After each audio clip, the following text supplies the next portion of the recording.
Bonjour. T'es-tu déjà posé la question « Qu'est-ce qui est vrai? Qu'est-ce qui est réel? Comment savoir ce qui est vrai ou réel? » Et y a-tu une différence entre les deux? Moi, c'est là que je trouve ça trippant. Donc, la quête de vérité serait-elle une quête de sécurité? Comment les vérités peuvent choquer ou faire du mal? Comment se défaire du doute et enfin avancer sur la route de la vérité? Est-ce que la réalité confirme la vérité? Bienvenue dans la richesse des différences, le podcast où l'on démystifie les subtilités de la vie. Ici, on vit une expérience en explorant les différences dans les mots, les façons de penser et d'être. Non pas pour les juger, mais pour les rendre confortables. Parce que lorsqu'on se sent vu, entendu et compris, on se sent enfin libre d'être vrai. Et si comprendre les différences faisait toute la différence? À la petite école, avoir la bonne réponse signifiait détenir la vérité. C'était comme si on était les rois de l'univers, on avait 80-90%, puis mon Dieu, on se sentait en pleine possession de nos pouvoirs parce que on savait.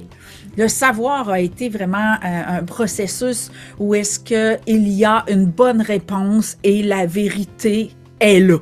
Donc, on a été vraiment dans un processus, l'école nous a amené vraiment dans un processus expérientiel extrêmement dans un cadre qu'il n'y a qu'une seule vérité. Donc, moi, je suis pas certaine de ça. On va élaborer là-dessus aujourd'hui. En grandissant, on a découvert que la vérité change avec l'évolution. En vieillissant, il y a des choses que je pensais que c'était vrai, puis finalement, ça ne l'est pas. Donc ça, c'est une zone vraiment insécurisante, inconfortable. Le doute s'installe, la peur, le manque de confiance, l'instabilité. Ça nous brasse de découvrir que peut-être papa savait tout, puis finalement, il sait pas grand-chose. Maman connaissait tout, et finalement, plus que je grandis, plus que j'en sais qu'elle. Des choses comme ça qu'on vit, puis que on se remet en question, on réalise que ce qu'on croyait vrai ne l'est pas toujours, ne l'est plus. Donc, c'est encore une fois une zone vraiment inconfortable qu'on va démystifier aujourd'hui. Et aujourd'hui, moi, la zone où est-ce que j'ai du plaisir avec tout ça, c'est qu'aujourd'hui, la physique quantique nous révèle la malléabilité de la réalité. C'est ce que j'enseigne dans mon école. Et à partir de là, est-ce que ce serait la fin de la vérité? Alors, comme tu peux voir, moi, je suis toute énervée de faire une émission là-dessus parce que c'est vraiment une zone qui, je sais, est hautement inconfortable parce qu'on nous a appris à avoir confiance en nous. Qu'est-ce qui nous donne confiance? C'est savoir. Donc, c'est vraiment quand on arrive puis qu'on sait, qu'on découvre qu'on sait pas, c'est une zone où est-ce qu'on se persécute, on se tape sa tête et c'est hautement inconfortable et déstabilisant. Et vraiment, moi, j'ai eu un processus particulier dans ça parce que, en effet, j'avais besoin. Tu sais, ça a été ma zone sécurisante, c'était savoir. Donc, j'ai eu un processus, puis même quand j'ai commencé à faire du développement personnel, comprendre, puis quand j'ai commencé à travailler sur moi, tant que je comprenais, tout était sous contrôle. Et lorsque il a fallu que je passe par la route de je ne sais pas, tananana, et que je me suis rendu compte qu'il faudrait un jour que je me donne le droit de pas savoir, quand j'ai fait ce choix-là, ça a fait comme oh wow! Parce que j'ai vraiment tripé sur cet espace-là. D'un, je m'enlevais énormément de pression, mais en plus, j'ai découvert le plaisir d'apprendre parce que quand on exige de nous de tout savoir, ben tout ce qu'on fait, c'est de se rendre compte qu'on sait pas, puis on se tape sa tête quand on sait pas. Mais quand on découvre le plaisir de pas savoir parce qu'on apprend toujours plus, wow! Moi, c'est là que j'ai commencé à m'amuser. Donc, c'est pour ça que je fais cette émission-là, pour vraiment t'amener à devenir confortable dans ton ignorance. Et à te permettre d'apprendre à jouer avec ce qu'on appelle la vérité, ce qu'on appelle la réalité, et t'amener du discernement entre les deux pour pas te sentir abusé ou limité. Parce que c'est souvent ça, quand on est en quête de vérité, euh, et qu'un jour on se rend compte que c'est basé sur notre réalité, qui est malléable, c'est le zoo. Fait que j'arrête de te mêler, puis je rentre dans du concret tout de suite. Alors, premièrement, fait que j'ai 3 grandes questions clés dans lesquelles je veux t'amener à te promener puis à élargir ta vision. La première, comment ce qui a déjà été vrai peut devenir faux et vice-versa. Exemple, la Terre est plate. C'est une des plus grandes rumeurs. Et d'ailleurs, il y en a qui y croient encore. C'est fascinant. Comment est-ce que quelque chose qui est vrai peut devenir faux? Ben, c'est vrai, parce qu'on y croit. C'est aussi simple que ça. Et c'est ce qui est la source de tellement de conflits aujourd'hui, parce que, prends l'exemple du conflit, dualité, ou je sais pas trop comment appeler ça, entre la science, la religion, la médecine. C'est toutes des zones où est-ce que l'observateur, ok, donc le scientifique, le docteur ou peu importe, le preacher, je sais pas comment l'appeler, regarde la vie, conçoivent le monde et interrogent la vie à partir de leur monde. Et c'est ça qui est vraiment fascinant, à quel point, lorsqu'on regarde la vie et qu'on la conçoit à partir de notre monde, il n'y a que ce monde qui existe, il n'y a que cette réalité qui existe. D'ailleurs, c'est super intéressant, parce que là, je te le mets dans un contexte très flagrant. Tu sais, c'est sûr qu'un scientifique, puis un preacher, un prêtre, un curé, ou peu importe, lorsqu'ils vont parler de la matérialisation, le preacher va parler de miracles, alors que la science va chercher à prouver que ça n'en est pas en exigeant des preuves scientifiques. Donc, c'est comme... Mais là où ça devient intéressant, c'est que notre ego, nos égos, OK? Donc, je remets clair ma conception de l'ego, parce que il y en a en tabarnouche des conceptions d'ego. Moi, ma conception de l'ego, c'est aussi simple que ce que je crois que je suis. Donc, ton ego, tes égos, c'est ce que tu crois que tu es dans des contextes ou des relations particuliers, spécifiques. C'est pour ça qu'on en a plusieurs. T'es pas la même personne quand t'es avec ta mère, quand t'es avec ton collègue, quand t'es avec tes amis, ta sœur. On n'est pas la même personne. On a des caractéristiques, des comportements, des manières d'être, de penser, d'interagir très différents. Donc, chaque contexte, chaque relation t'amène à manifester, incarner un de tes égos. Et ce qui est vraiment intéressant, c'est que quand on est sous l'emprise, si on peut appeler ça comme ça, d'un ego, on conçoit la vie comme le scientifique ou le religieux ou le médecin. On conçoit la vie à partir de notre monde. Tout comme un enfant conçoit la vie à partir de son monde. Et ce qui est fascinant, qui, moi, a fait une grosse différence dans ma vie, c'est qu'on se rend pas compte, on n'est pas au courant. C'est comme si on était incapable de concevoir que les choses pouvaient être conçues autrement. C'est pour ça que j'appelle ça être sous l'emprise de, parce que on s'en rend pas compte. C'est vraiment fascinant. Tu sais, ça fait une couple de missions que tu écoutes ou que tu me suis depuis un moment. Tu sais, j'ai traversé la maladie mentale, puis à l'époque où j'étais vraiment égarée profondément, où est-ce que j'étais, je régnais par l'impuissance et la culpabilité, j'avais une capacité incroyable à créer du drame dans ma vie. C'est sûr, mon monde, ma planète s'appelait pas Terre, s'appelait drame. Donc, tout ce que je vivais était soit pour manifester mon impuissance, donc nourrir ma culpabilité, soit faire de moi un monstre, donc amener de la culpabilité relationnelle, ou vivre un drame. Donc, c'était épouvantable. Tout était épouvantable dans ce que je vivais. Fait que, quand je suis sortie de là, quand j'ai ce que j'ai appelé, j'en parlais, j'ai fait quelques conférences dans ce sens-là, quand j'ai déménagé, j'ai appelé ça déménager parce que j'ai fait comme cette planète-là, là, j'en ai mon voyage et je déménage. Donc, je suis partie du monde de la culpabilité, de l'impuissance et de la monstruosité pour déménager dans proximité, complicité, joie, plaisir. J'ai fait mes bagages, j'ai dit, moi, j'ai décidé que cette planète-là, elle existait et je m'en allais habiter là.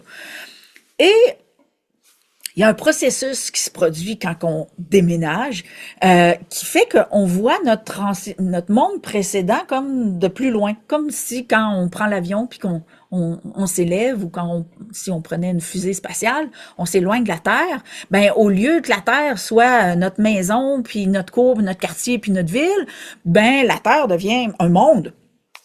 Ben, ça fait un petit peu ça quand on sort de notre réalité précédente, on la voit en perspective et on voit l'ampleur de ce monde-là.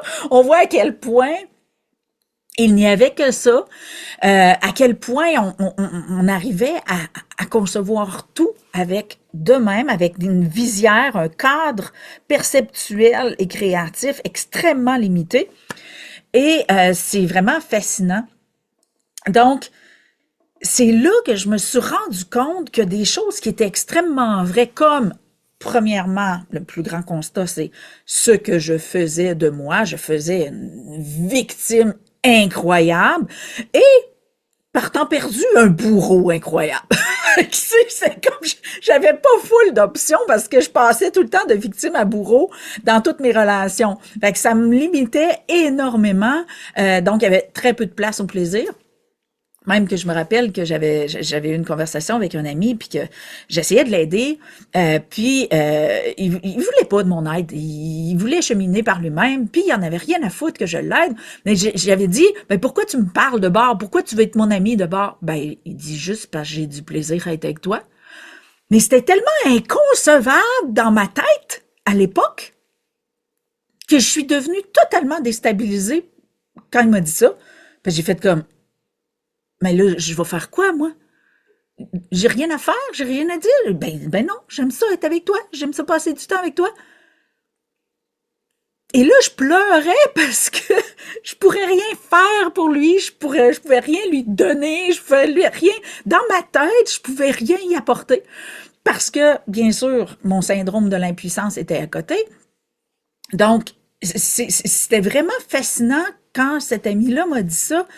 Et j'ai réalisé à quel point mon syndrome du triangle là, victime, bourreau, sauveur était extrêmement limitant parce que je faisais que passer d'un rôle à l'autre. D'ailleurs, c'est le thème de la prochaine émission. On va élaborer davantage, mais vraiment, je voulais aborder le principe de vérité et réalité avant parce que c'est pas évident de sortir de ce triangle-là parce que je te dirais, dans la grosse majorité des cas, on n'est pas conscient de où est-ce qu'on est. Il y a beaucoup de bourreaux qui se conçoivent comme des victimes.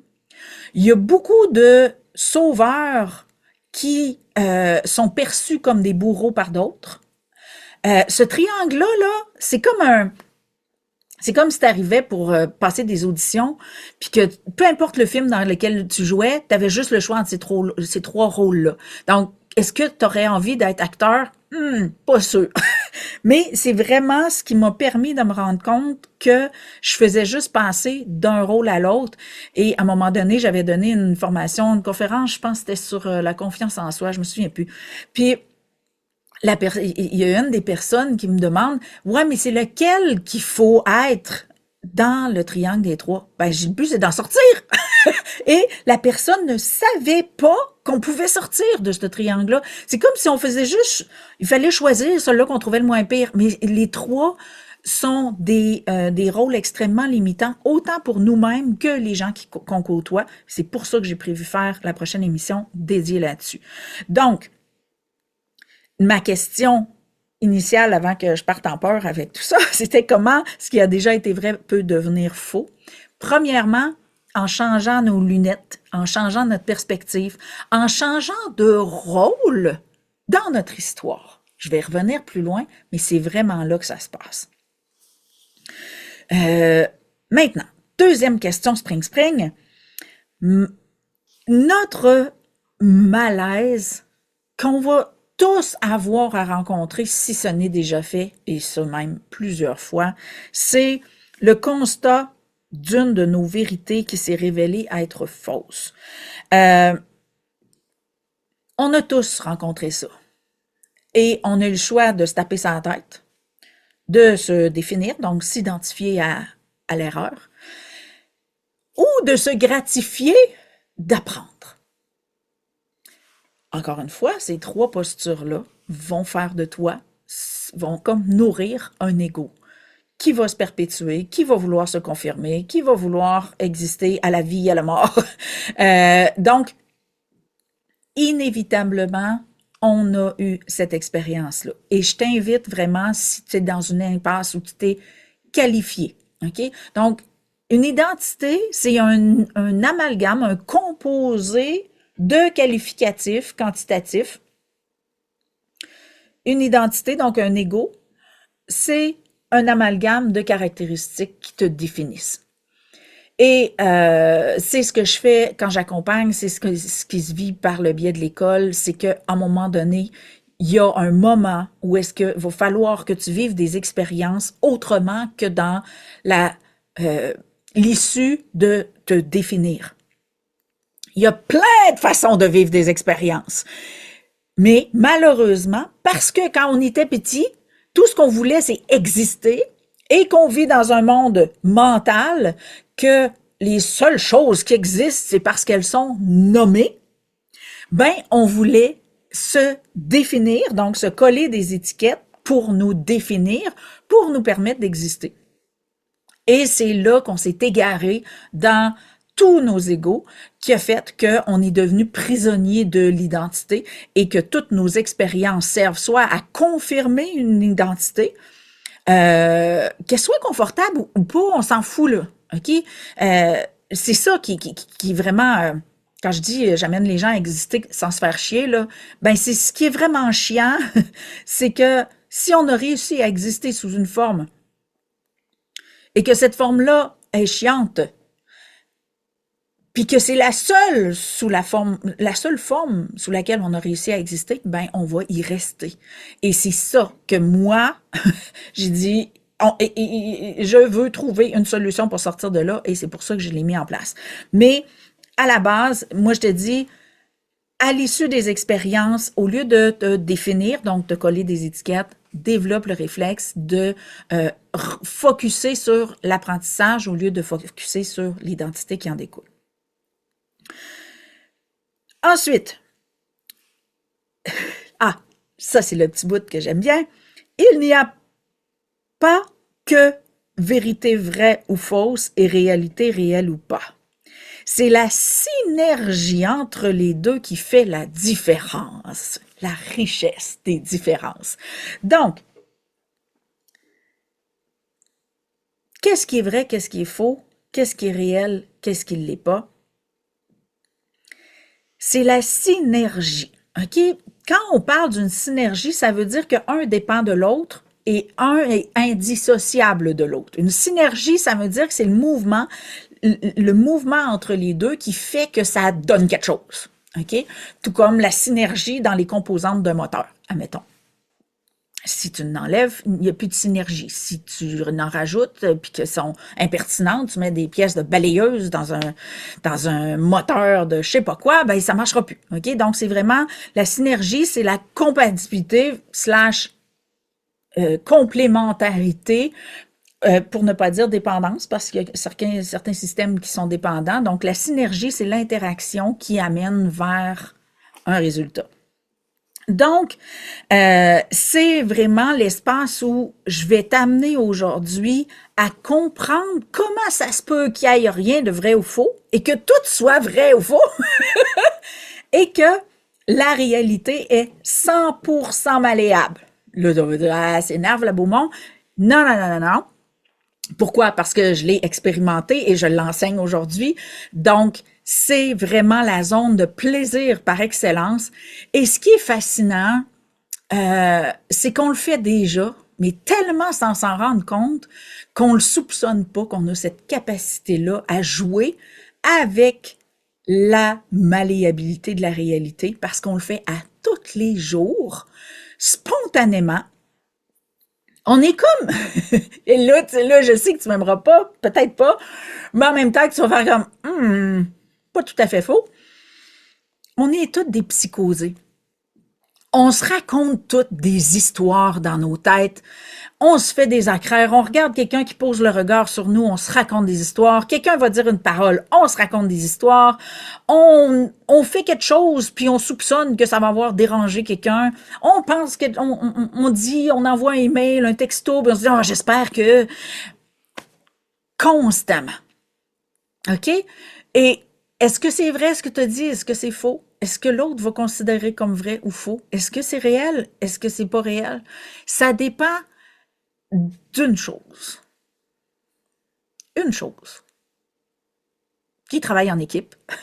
Ça veut dire que ça dépend de est-ce que tu y crois? Donc, ça veut dire est-ce que tu adhères à cette réalité-là ou pas? Donc, une chose, le choix de croire en.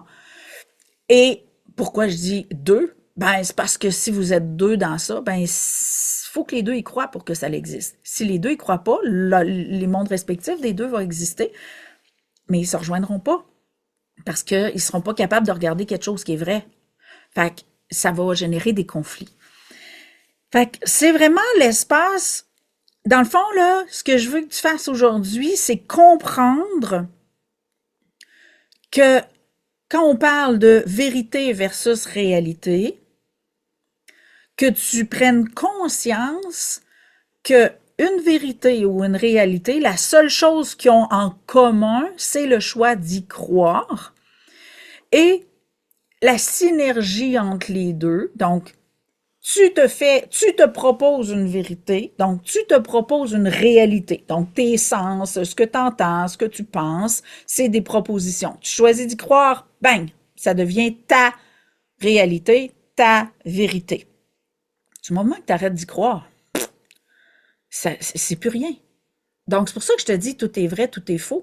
Puis c'est pour ça que j'ai compris l'importance de maîtriser cet aspect-là, parce que c'est source de conflit, bien souvent, que ce soit dans n'importe quel contexte, on est en quête d'une vérité. Pourquoi? Parce que la vérité est sécurisante et nourrit une confiance en soi.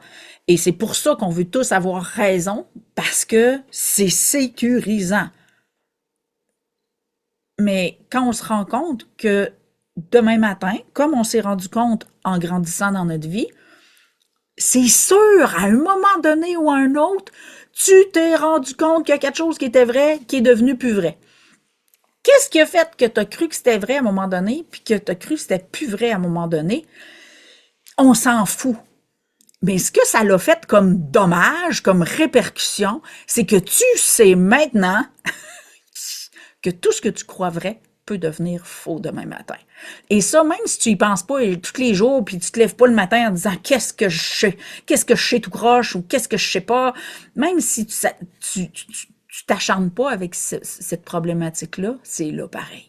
Ça veut dire qu'à tous les jours, tu sais qu'il y a peut-être quelque chose que tu vas découvrir que tu croyais vrai qu'il ne le sera plus. Et ça, c'est extrêmement insécurisant. Et c'est pour ça que les égos, les conflits, cherche à avoir raison parce que c'est une zone sécurisante. Donc, l'ignorance ou le constat qu'une vérité est désuète, peut-être, c'est extrêmement insécurisant. On perd de la crédibilité. D'ailleurs, on va prendre un modèle très simple comme le Guide alimentaire canadien. Veut pas sont limités aux avancées scientifiques alimentaire. Et on se rappelle, à une époque, la pierre angulaire de l'alimentation, c'était le lait. Mais est-ce qu'ils pouvaient, lorsqu'ils se sont rendus compte de tous les dommages que ça pouvait faire, est-ce qu'ils pouvaient se permettre de dire « Hey, on s'est trompé?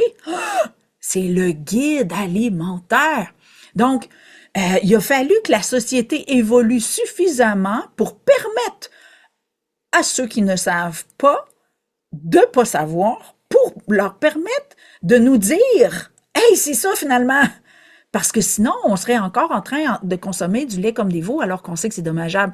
Fait que, il y a un manque de permissivité autant envers nous qu'en les grandes institutions, que ce soit l'enseignement, que ce soit la science, l'alimentation, peu importe. On met beaucoup de pression sur « on n'a pas le droit de se tromper ». Donc, on est en quête de vérité pour se sécuriser, alors que on se prive d'une vérité pertinente et évolutive dans cette posture-là. Fait qu'on doit permettre à la vérité d'évoluer et d'avoir une place à maturité, à maturation, si on veut, pour nous permettre de mieux nous servir dans notre vie. Donc, je sors de te brasser la cage pour te remettre en question, pour te partager un petit peu, pour te permettre de comprendre concrètement comment cette synergie-là se produit. J'ai parlé vite de mes identités mutantes, de mon processus. Et ce que j'ai trouvé intéressant, c'est que quand j'ai vécu mes rôles de, tu sais, j'ai comme pris la peine de réfléchir à quel processus j'ai vécu dans mon rôle de victime, de bourreau et de sauveur. Puis, j'ai trouvé intéressant que l'identité s'installe pas au même moment. Dans mon premier livre, Confetti ta vie, je parle que j'ai été victime d'agression quand j'avais 15 ans. Et l'impasse identitaire, je te dirais, elle s'est produite à l'expérience. Bang, je me suis fait agresser, donc bang, je suis vulnérable, influençable, naïve, impuissante, souillée, nounoune, peu importe, ok? L'identité, là, elle a collé, là, bang, direct sur l'expérience. Donc, c'est à partir de l'expérience que l'identité est née. Après ça, à partir de mon identité, je me suis mis à avoir toutes sortes de relations qui me permettaient de perpétuer l'identité qui est née ce jour-là. Il a fallu que je change ma posture et que j'arrive à trouver un gain. Donc, qu'est-ce que j'ai appris? Donc, il a fallu que je trouve un gain dans l'expérience pour pouvoir changer de rôle dans l'histoire de ma vie. C'est ce que j'enseigne dans mon livre Confetti ta vie, comment on peut changer de rôle dans l'histoire de sa vie. Donc, on sort du complexe identitaire et on focus sur ce qu'on a appris. C'est ce que je t'expliquais tantôt. Le bourreau. Ça aussi, l'identité est arrivée dès le départ. Donc, j'ai fait un acte terriblement répréhensible.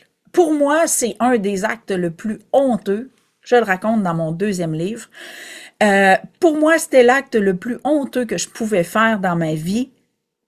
Et bang, l'identité a collé instantanément. Je suis monstrueuse, je suis dégueulasse.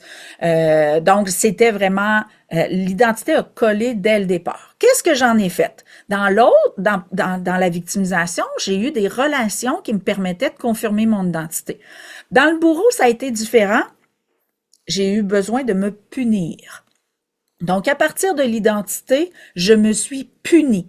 Donc, je me suis donné des maladies, des kystes, de la douleur, des relations où est-ce que je me faisais persécuter. C'était normal, je me considérais comme un monstre, donc je méritais pas d'amour, d'affection, d'attention. Donc, je me suis punie de mille et une façons. Donc, dans la victimisation, l'identité m'a amené à confirmer l'identité, tandis que dans le bourreau, l'identité m'a amené à me punir. Fait que c'est vraiment particulier, là.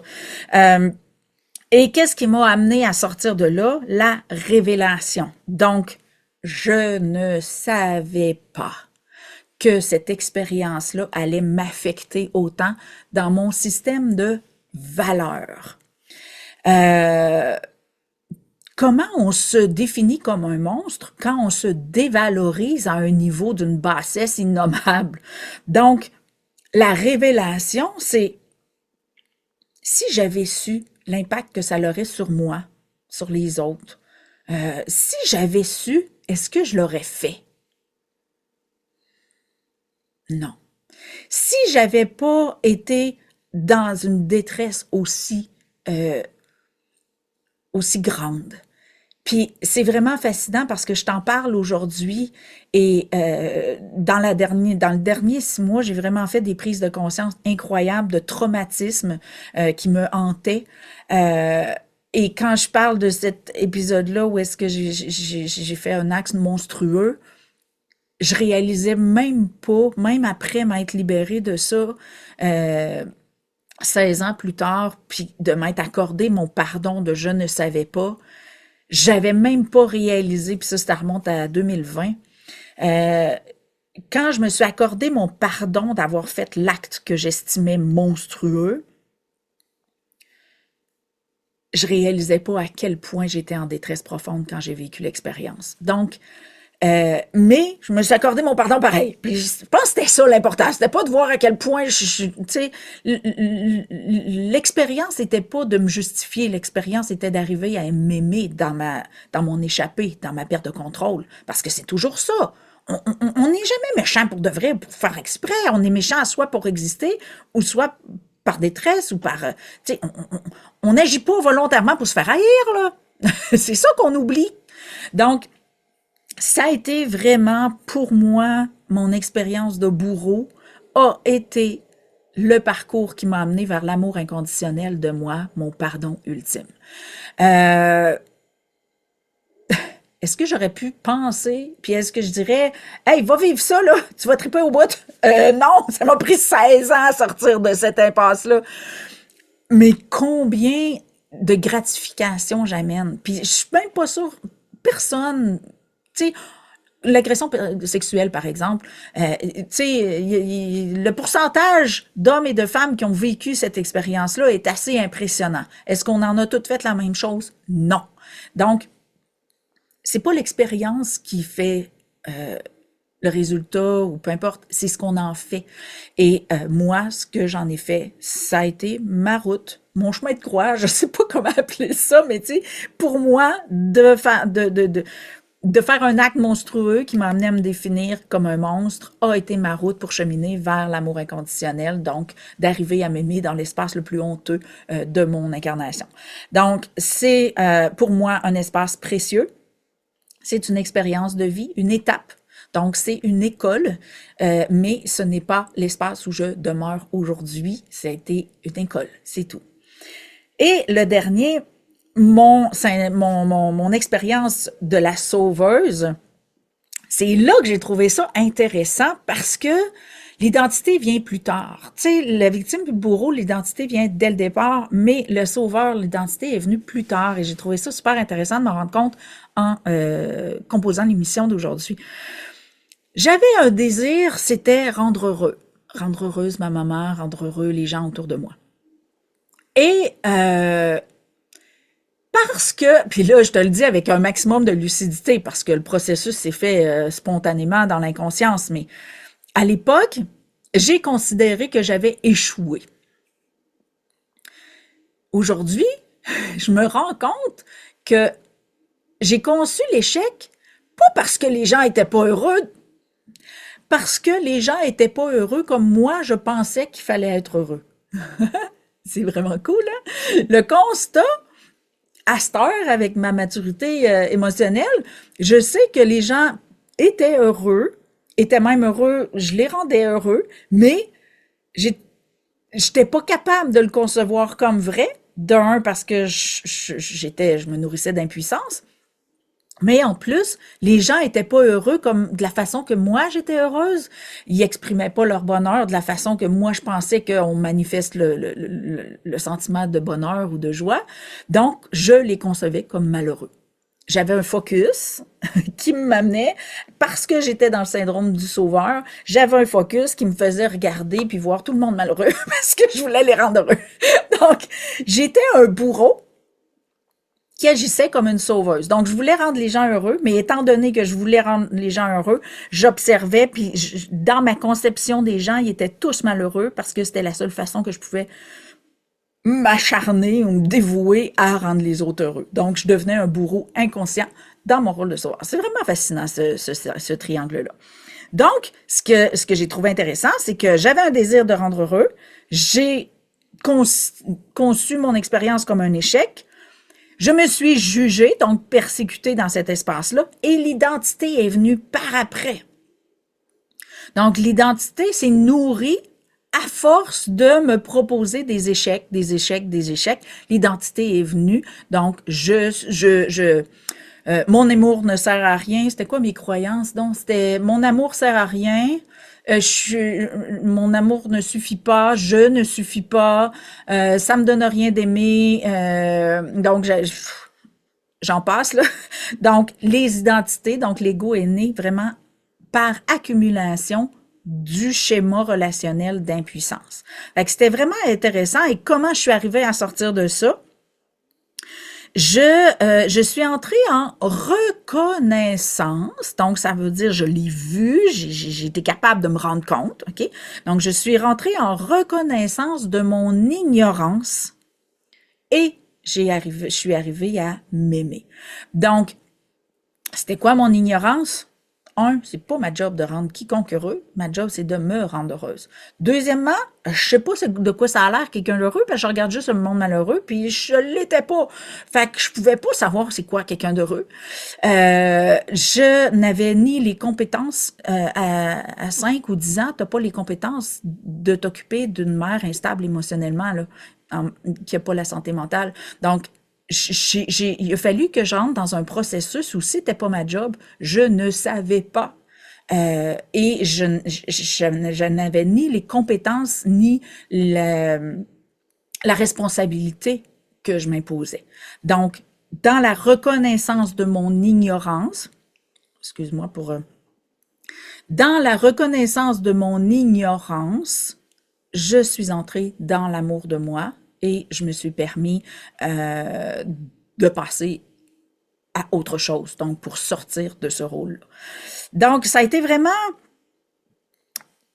une découverte, un moment clé où est-ce que j'ai découvert que tout se joue dans la distribution des rôles et identités relatives. Donc, tout ce qu'on vit, toutes les expériences qu'on vit, toutes les relations qu'on vit, souvent, on va avoir tendance à distribuer les rôles et le manque d'options. Donc, on va distribuer les rôles entre victime, bourreau, sauveur dans l'ensemble de nos relations par manque d'options. C'est les étiquettes. On est en quête d'étiquettes, puis souvent, par manque d'options d'étiquettes, on va aller chercher les premières qu'on a sur le bout de la main. Et pourquoi on va aller chercher ces étiquettes-là? Parce que c'est des étiquettes qui ont comme essence, donc qui proviennent de l'impuissance. Et on va, tu sais, ils sont comme à portée de la main tout le temps parce que c'est tellement facile de se faire croire qu'on est impuissant, que c'est pas de notre faute, qu'on n'y peut rien, que ces trois étiquettes-là collent très facilement. Alors, qu'est-ce qu'on peut faire avec ça? Je t'amène des solutions, des indices, des outils pour sortir de là. 3 clés. Premièrement, 3 constats importants. Premièrement, les rôles perdurent tant que nous faisons de notre vérité la réalité. OK? Donc, c'est vraiment important de garder ça en tête. Notre vérité n'est pas la réalité, mais souvent, on en est convaincu que oui. Alors, si on veut permettre au rôle de se redistribuer à une nouvelle réalité de naître et à nous de changer de rôle, on doit permettre que les rôles changent. Donc, c'est vraiment de sortir, changer de film, changer de titre, peu importe. La clé, c'est le doute. OK? Parce que tant qu'on est convaincu de quelque chose, il n'y a pas de place à autre chose. Quand on est convaincu que notre vérité est la réalité et surtout la seule, c'est ce qui nous emprisonne dans une réalité limitante, toxique, inconfortable. Donc, le doute est la clé. Si tu arrives à douter suffisamment de ta réalité, tu vas pouvoir redistribuer les rôles, changer le thème de la relation, l'expérience, peu importe. C'est vraiment la clé, c'est d'apprendre à utiliser le doute. OK? Parce que tant que tu es convaincu de quelque chose, il n'y a rien qui peut changer, ni toi, ni personne dans le cadre relationnel ou dans l'expérience. C'est vraiment la pierre angulaire, c'est la distribution des rôles. Donc, si tu veux permettre une refonte, c'est le doute. OK? Troisième clé, permettre la pertinence de l'expérience sans s'y identifier. OK? Donc, c'est vraiment de sortir du processus identitaire pour rentrer en est-ce que je n'avais besoin? Qu'est-ce que j'ai appris sur moi? Donc, de tirer un bénéfice en toute expérience, c'est ce que j'enseigne là, dans mon école. Alors, je te donne un lexique vraiment pour amener de la subtilité concrète à propos entre vérité et réalité. OK? Définition numéro 1, vérité. La vérité, c'est ce que je crois vrai. Si tu arrêtes d'y croire, c'est fini. OK? Donc, le problème, c'est que c'est vrai pour tout le monde. Donc, tant que quelqu'un d'autre croit en sa vérité, puis que tu crois en ta vérité, puis que c'est pas la même vérité, les deux vérités existent et il n'y a pas moyen d'en déroger. Donc, c'est vraiment important de sortir du conflit des mondes, comme on dit. Donc, pour sortir du conflit des mondes, c'est permettre à ta vérité d'avoir sa place et à la vérité de l'autre d'avoir sa place et le lâcher-prise peut s'installer. Et ce qui arrive, c'est ce qu'il faut se souvenir, pourquoi des gens s'accrochent tellement à certaines de leurs vérités, c'est que parfois ils n'ont pas le choix, leur survie en dépend. OK? Il y a ce qui est important de retenir à propos de ce qu'on fait d'une vérité, c'est que ça nécessite des croyants pour exister. Et si la personne existe par cette croyance-là, par cette situation-là, tu sais, je vais te donner l'exemple justement d'une victime d'agression. J'en ai eu plein en consultation. Là, quand j'ai ouvert en 2017, c'était ma spécialité. Là. Donc, j'en ai eu plein des victimes d'agression. Et ce que je me suis rendu compte, c'est que si elles n'étaient plus victimes de leur agression, elles n'avaient pas d'autres options identitaires. Donc, c'était comme si je leur proposais de mourir là, s'ils étaient plus victimes. Là. Donc, c'est vraiment important pour sortir de l'impasse identitaire de comprendre que pour des gens, leur vérité, leur réalité, donc / leur identité, leur permet de rester en vie, leur permet de survivre, leur permet d'exister. Donc, c'est pour ça que c'est si important de permettre aux réalités des gens d'exister parce qu'on ne sait pas à quel point elles leur sont vitales. Et plus tu vas être dans cette posture-là, plus tu vas te rapprocher de ta vérité, comprendre son essence parce que tu vas, par ta permissivité envers les autres, donc de donner la permission que chacun ait sa vérité, tu vas te rapprocher du droit d'avoir la tienne et il va y avoir beaucoup d'amour et de proximité qui va naître de ça, puis tu vas vraiment, tu vas être de plus en plus confortable dans la tienne. Deuxième définition, la réalité. Donc, la vérité, c'est ce que je crois vrai, tandis que la réalité, c'est ce que je conçois comme vrai. Donc, mes sens m'envoient de l'information, je conçois une réalité. Qu'est-ce qui fait que c'est vrai? Parce que j'y crois. OK? J'espère que c'est clair. Et là où ça devient synergique, donc que ça peut jouer, c'est que la réalité, donc ce qu'on conçoit, est 100% malléable pour tous. Donc, tout n'est que proposition. C'est pour ça qu'il n'y a rien de vrai.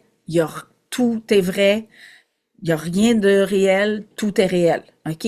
Pourquoi? Parce que ça nécessite un croyant pour exister, et si le croyant cesse de croire, ça n'existe plus, c'est plus vrai. incitatif d'intégration. Qu'est-ce que tu dirais d'avoir des questions à te poser pour rentrer en introspection? Alors, je te donne 3 questions et demie. 3 questions d'introspection et demie. Pourquoi et demi, tu vas comprendre. Donc, qu'est-ce que j'ai appris sur moi?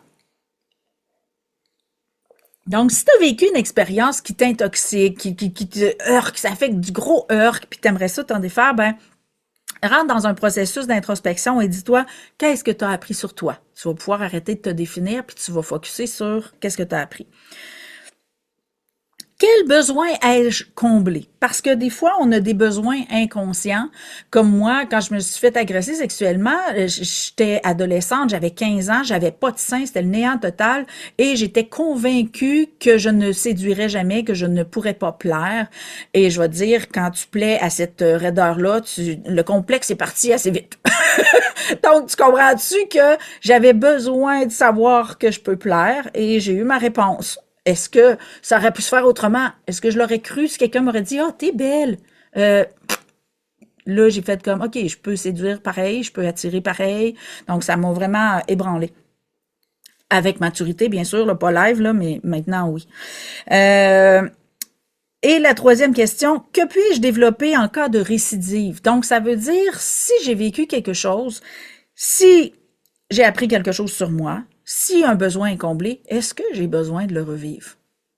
Question spring, hein? Donc, c'est là que tu vas pouvoir sortir du jour de la marmotte. Tu sais, on a l'impression de vivre encore les mêmes choses, encore les mêmes relations. Ben, si on le vit encore, c'est parce qu'on n'a pas compris, on n'est pas allé chercher nos cadeaux.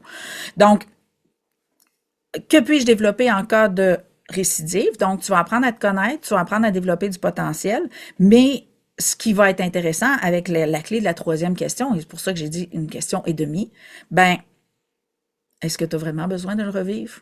Moi, c'était vraiment drôle parce que quand j'ai commencé à faire de la consultation privée, j'avais pas encore de local et je faisais à domicile. Et bien sûr, j'avais autant d'hommes que de femmes en consultation, donc je faisais à domicile chez des hommes. Et là, quand je parlais de ça quand j'étais en salon ou peu importe, « Hein? Tu t'es fait agresser sexuellement puis tu vas tout seul dans une maison avec des hommes? » Ouais. Mais comment ça? Ben, d'un, j'avais compris que ma posture fait une différence. Donc, si j'arrive comme une proie, le prédateur va se réveiller. J'arrivais comme un enseignant, comme un protecteur. Je rouvrais pas les hormones à personne. Mais en plus, je l'avais vécu. J'avais pas besoin de le revivre. Non seulement je l'avais vécu, mais j'avais appris de l'expérience. Donc, j'avais plus besoin de la revivre. Et c'est vraiment un espace super intéressant parce qu'on peut faire le choix de le revivre par curiosité, pour compléter, pour comprendre, mais on n'est pas obligé. On peut juste faire rewind. On est capable de se torturer avec beaucoup de choses. Ben, on est capable de faire rewind dans un angle d'enseignement, d'études, et c'est ce que j'ai fait. Alors, c'est ce qui termine les petits trucs pour te remettre en question face à des expériences qui te hantent, qui te perturbent et qui te tourmentent. Si tu as besoin d'aide, j'ai 3 outils concrets. Là, OK? Mon livre Confetti ta vie, comme je t'ai dit, ça va t'amener à changer de rôle dans ta vie.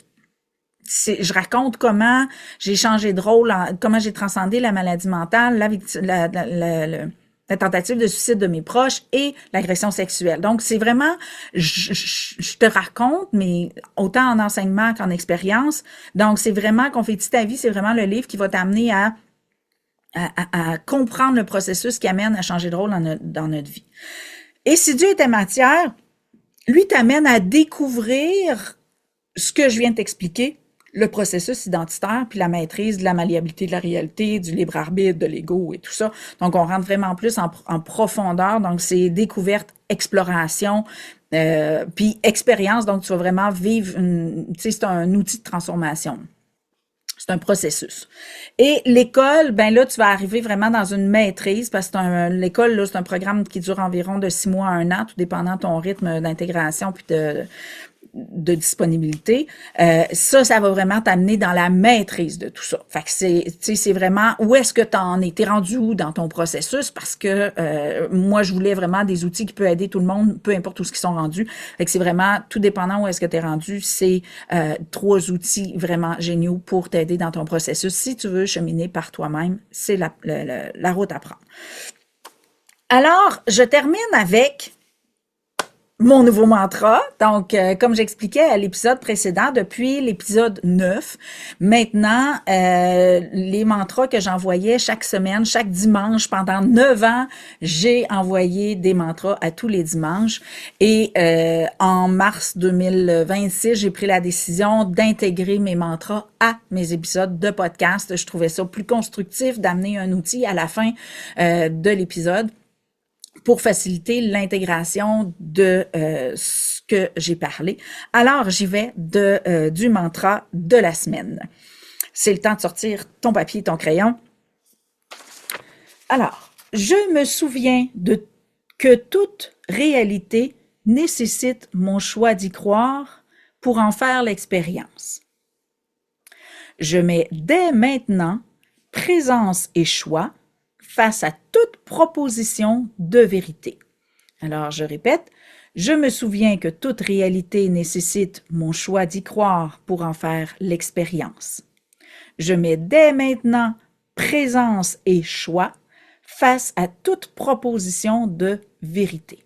Alors, dès qu'on me dit que quelque chose est vrai, je peux dire ça a le droit d'être ta vérité, ça a le droit d'être ta réalité, mais je n'adhère pas à cette réalité. Donc, ça veut dire je ne prends pas possession, je ne mets pas tes croyances dans mon monde. C'est juste ça.